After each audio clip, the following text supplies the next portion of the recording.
suffer from disease and illness, have you ever stopped for a moment and considered, why do we get sick? Now, this is the deep question, the ultimate question. Why is it, after generations and generations of evolution, haven't we become perfect, immune to disease and suffering? At my primary care clinic, folks come in to check their blood pressure, to review their labs, to try and be healthy. Health is so important to so many people, but the sad truth is we did not evolve to be healthy. We evolved to pass on our genes. Now think about it for a second. Since the beginning of life on Earth, and without fail, every single one of your ancestors has succeeded in exactly one thing. They've fallen off ledges, they've been burnt by fire, they've been eaten by tigers, but never once has a single ancestor of yours failed to reproduce. It's a truism. That's why we're all here today. So evolution has shaped us, not for health or well-being, but for reproductive success. Our bodies are actually a collection of trade-offs, of compromises shaped by natural selection for reproductive success. And along the way, some pretty strange things have happened to us. The appendix, for example. What is the appendix doing there, perched off the colon, waiting to become blocked and kill us? Why does the eye have a blind spot? Why do bones break? And why is it every time we swallow food, it has to pass through our windpipe, potentially making every bite our last? So, what legacy have our ancestors left us? Why couldn't they have done better? Why do we remain vulnerable to illness and disease? Why do we get sick? These are some questions evolutionary medicine can help answer. Now, traditional medicine focuses on how the body works. And unfortunately, given our society's focus on chronic illness, more often the focus is on how the body goes wrong. Evolutionary medicine, on the other hand, focuses on why the body is the way it is, what trade-offs, what compromises have been made in coming up with us. So in order to better understand why the body is the way it is, we can take a brief history, a brief visit to our evolutionary past. So a brief visit there may help us understand why we have vulnerabilities to these diseases. You see, we evolved in a very different environment than the one we live in now. These mismatches between our previous environment and our current environment go a long way in explaining many chronic illnesses, these diseases of civilization. Heart disease, diabetes, stroke, obesity, cholesterol, these can all potentially be explained by these mismatches between past and current environments.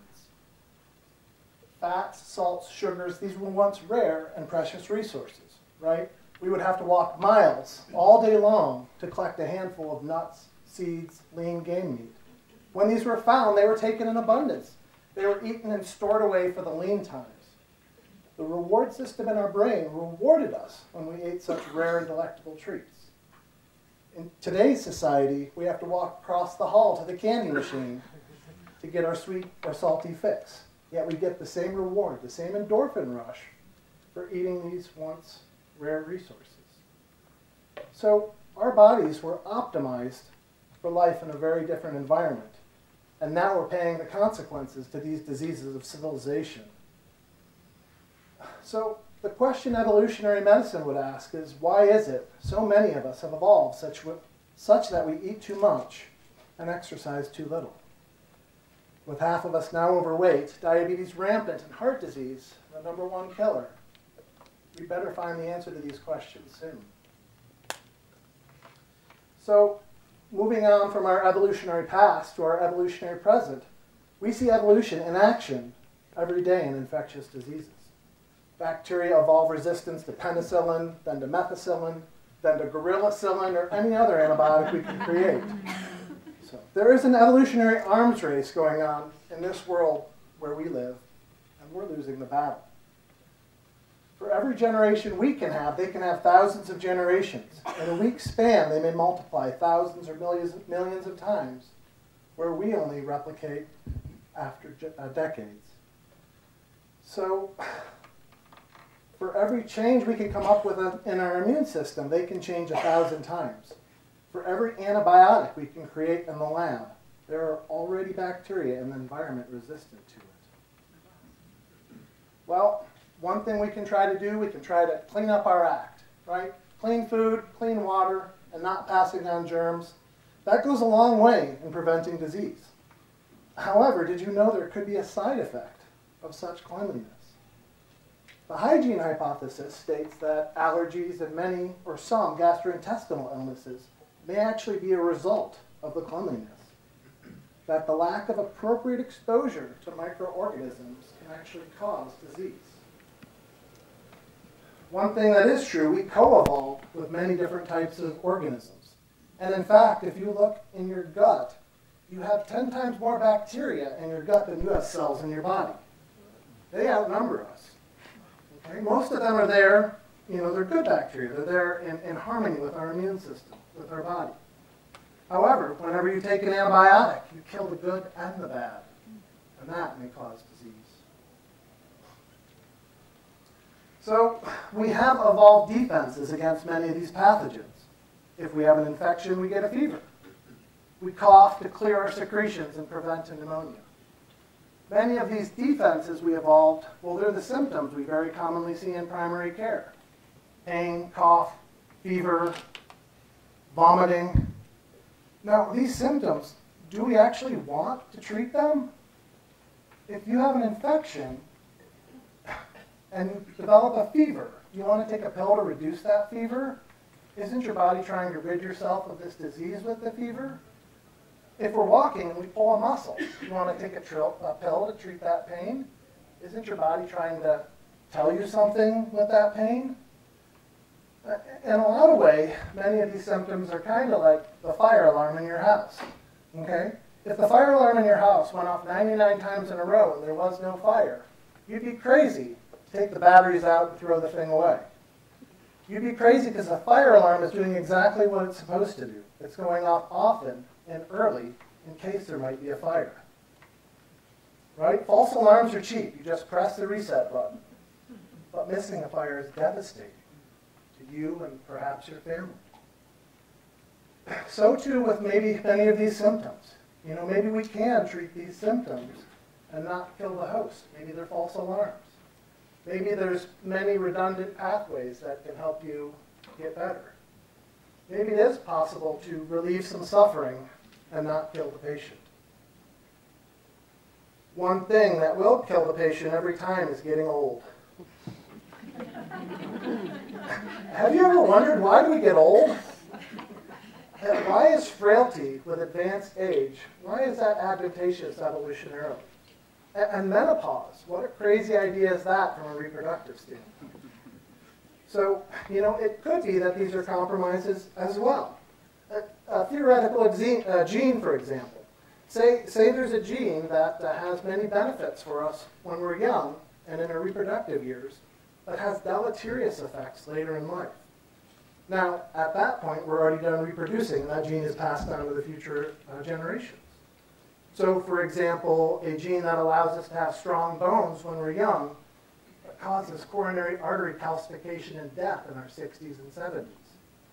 That gene may very well be selected for, despite the deleterious effects because of the benefits when we're young. No trait we have is perfect. They're all compromises. They're all trade-offs. So another idea as to why we might age, say it is perfect to design a body. Say it's possible to design a body that's perfect, that will live forever. Now, if that body is focused on being perfect and living forever at the expense of reproduction, it's going to die out. It will be selected against. So perhaps aging is a compromise that allows increased fitness in our youth. Well, with aging often comes cancer. Did you guys know cancer evolves? If you get chemotherapy and it stops working, very likely that cancer has become resistant to that chemotherapy. Yes, just like bacteria can evolve resistance to antibiotics, cancer clones can evolve resistance to chemotherapy.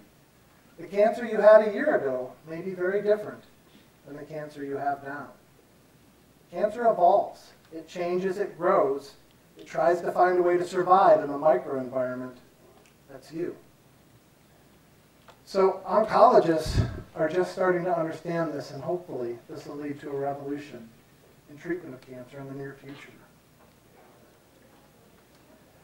Well, please don't go to your next doctor's appointment and ask them the evolutionary implications of an illness.